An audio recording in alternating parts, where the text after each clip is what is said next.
as if he didn't mind breaking 2 or 3 of them. "The great art of riding, as I was saying, is to keep your balance properly. Like this, you know." He let go of the bridle and stretched out both his arms to show Alice what he meant, and this time he fell flat on his back, right under the horse's feet.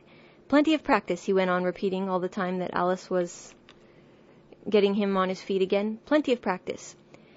"It's too ridiculous," cried Alice, losing all her patience this time. "You ought to have a wooden horse on wheels, that you ought." "Does that kind go smoothly?" the knight asked in a tone of great interest, clasping his arms round the horse's neck as he spoke, just in time to save himself from tumbling off again. "Much more smoothly than a live horse," Alice said with a little scream of laughter, in spite of all she could do to prevent it. "I'll get one," the knight said thoughtfully to himself. "1 or 2, several." There was a short silence after this, and then the knight went on again. "I'm a great hand at inventing things. Now I dare say you noticed that last time you picked me up that I was looking rather thoughtful?" "You were a little grave," said Alice. "Well, just then I was inventing a new way of getting over a gate. Would you like to hear it?" "Very much indeed," Alice said politely. "I'll tell you how I came to think of it," said the knight. "You see, I said to myself, the only difficulty is with the feet. The head is high enough already. Now, first I put my head on the top of the gate, then I stand on my head, then the feet are high enough, you see, then I'm over, you see?"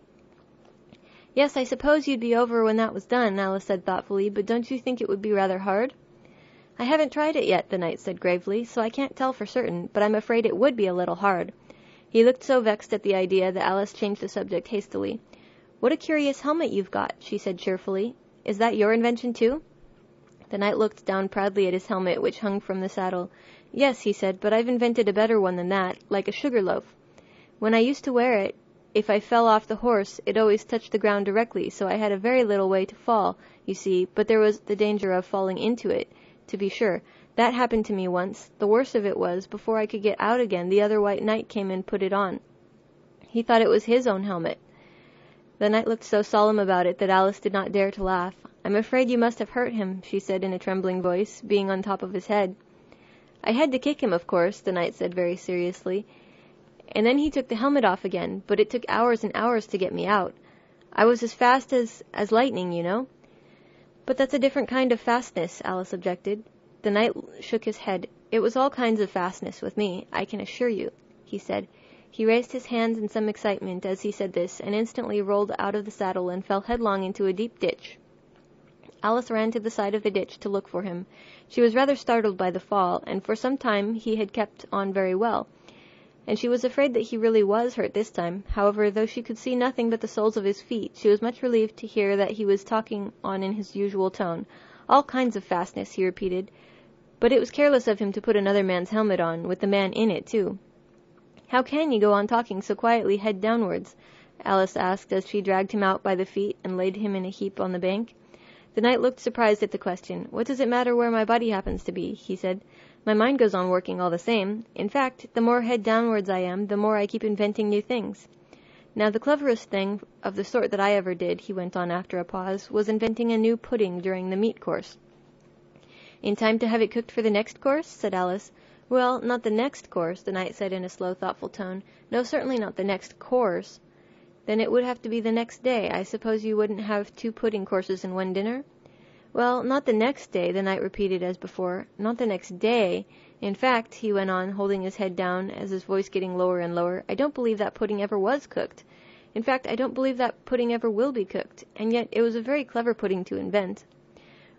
"What did you mean it to be made of?" Alice asked, hoping to cheer him up, for the poor knight seemed quite low-spirited about it. "It began with blotting paper," the knight answered with a groan. "That wouldn't be very nice, I'm afraid." "Not very nice alone," he interrupted quite eagerly, "but you've no idea what a difference it makes mixing it with other things, such as gunpowder and sealing-wax. And here I must leave you." They had just come to the end of the wood. Alice could only look puzzled. She was thinking of the pudding. "You are sad," the knight said in an anxious tone. "Let me sing you a song to comfort you." "Is it very long?" Alice asked, for she had heard a good deal of poetry that day. "It's long," said the knight, "but very, very beautiful. Everybody that hears me sing it, either it brings the tears into their eyes, or else—" "Or else what?" said Alice, for the knight had made a sudden pause. "Or else it doesn't, you know. The name of the song is called Haddock's Eyes." "Oh, that's the name of the song, is it?" Alice said, trying to feel interested. "No, you don't understand," the knight said, looking a little vexed. "That's what the name is called. The name really is The Aged, Aged Man." Then I ought to have said, "That's what the song is called?" Alice corrected herself. "No, you oughtn't. That's quite another thing. The song is called Ways and Means. But that's only what it's called, you know." "Well, what is the song, then?" said Alice, who was by this time completely bewildered. "I was coming to that," the knight said. "The song really is, 'A Sitting on a Gate,' and the tune is my own invention." So saying, he stopped his horse and let the reins fall on its neck. Then, slowly beating time with one hand, and with a faint smile lighting up his gentle, foolish face, as if he enjoyed the music of his song, he began. Of all the strange things that Alice saw in her journey through the looking-glass, this was the one that she always remembered most clearly. Years afterwards she could bring the whole scene back again, as if it had been only yesterday. The mild blue eyes and kindly smile of the knight, the setting sun gleaming through his hair and shining on his armor in a blaze of light that quite dazzled her, the horse quiet moving about, with the reins hanging loose on his neck, cropping the grass at her feet, and the black shadows of the forest behind. All this she took in like a picture, as, with one hand shading her eyes, she leaned against a tree, watching the strange pair and listening in a half-dream to the melancholy music of the song. "But the tune isn't his own invention," she said to herself. "It's 'I give thee all, I can no more.'" She stood and listened very attentively, but no tears came into her eyes. "I'll tell thee everything I can. There's little to relate. I saw an aged man a-sitting on a gate. 'Who are you, aged man?' I said, 'and how is it you live?' And his answer trickled through my head like water through a sieve. He said, 'I look for butterflies that sleep among the wheat. I make them into mutton pies and sell them in the street. I sell them unto men,' he said, 'who sail on stormy seas, and that's the way I get my bread, a trifle if you please. But I was thinking of a plan to dye one's whiskers green, and always use so large a fan that they could not be seen. So having no reply to give to what the old man said, I cried, "Come tell me how you live," and thumped him on the head. His accents mild took up the tale. He said, "I go my ways, and when I find a mountain rill, I set it in a blaze, and thence they make a stuff they call Rowland's Macassar oil, yet 2 halfpenny is all they give me for my toil. But I was thinking of a way to feed oneself on batter, and so go on from day to day, getting a little fatter." I shook him well from side to side until his face was blue. "Come, tell me how you live," I cried, "and what it is you do." He said, "I hunt for haddocks' eyes among the heather bright, and work them into waistcoat buttons in the silent night. And these I do not sell for gold or coin of silvery shine, but for a copper halfpenny, and that will purchase 9. I sometimes dig for buttered rolls, or set limed twigs for crabs. I sometimes search the grassy knolls for wheels of handsome cabs. And that's the way," he gave a wink, "by which I get my wealth, and very gladly will I drink your honour's noble health." I heard him then, for I had just completed my design, to keep the Menai Bridge from rust, by boiling it in wine. I thanked him much for telling me the way he got his wealth, but chiefly for his wish that he might drink my noble health. And now, if e'er by chance I put my fingers into glue, or madly squeeze a right-hand foot into a left-hand shoe, or if I drop upon my toe a very heavy weight, I weep, for it reminds me so of that old man I used to know, whose look was mild, whose speech was slow, whose hair was whiter than the snow, whose face was very like a crow, with eyes like cinders all aglow, who seemed distracted with his woe, who rocked his body to and fro, and muttered mumblingly and low, as if his mouth were full of dough, who snorted like a buffalo that summer evening long ago, a-sitting on a gate."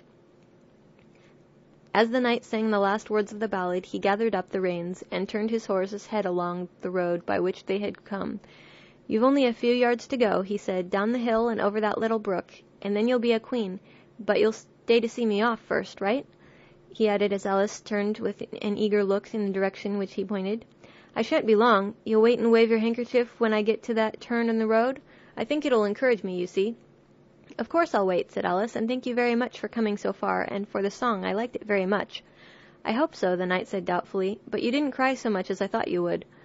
So they shook hands, and then the knight rode slowly away into the forest. "It won't take long to see him off, I expect," Alice said to herself, as she stood watching him. "There he goes, right on his head, as usual. However, he gets on again pretty easily. That comes of having so many things hung round the horse." So she went on talking to herself as she watched the horse walking leisurely along the road, and the knight tumbling off, first on one side, then on the other, After the fourth or fifth tumble he reached a turn, and then she waved her handkerchief to him and waited till he was out of sight. "I hope it encouraged him," she said, as she turned to run down the hill. "And now for the last brook, and to be a queen. How grand it sounds!" A very few steps brought her to the edge of the brook. "The 8th square at last," she cried as she bounded across, and threw herself down to rest on a lawn as soft as moss, with little flower beds dotted about it here and there. "Oh, how glad I am to get here! And what is this on my head?" she exclaimed in a tone of dismay as she pulled her hands up to something very heavy and fitted tight all around her head. "But how can it have got there without my knowing it?" she said to herself as she lifted it off and set it on her lap to make out what it could possibly be. It was a golden crown.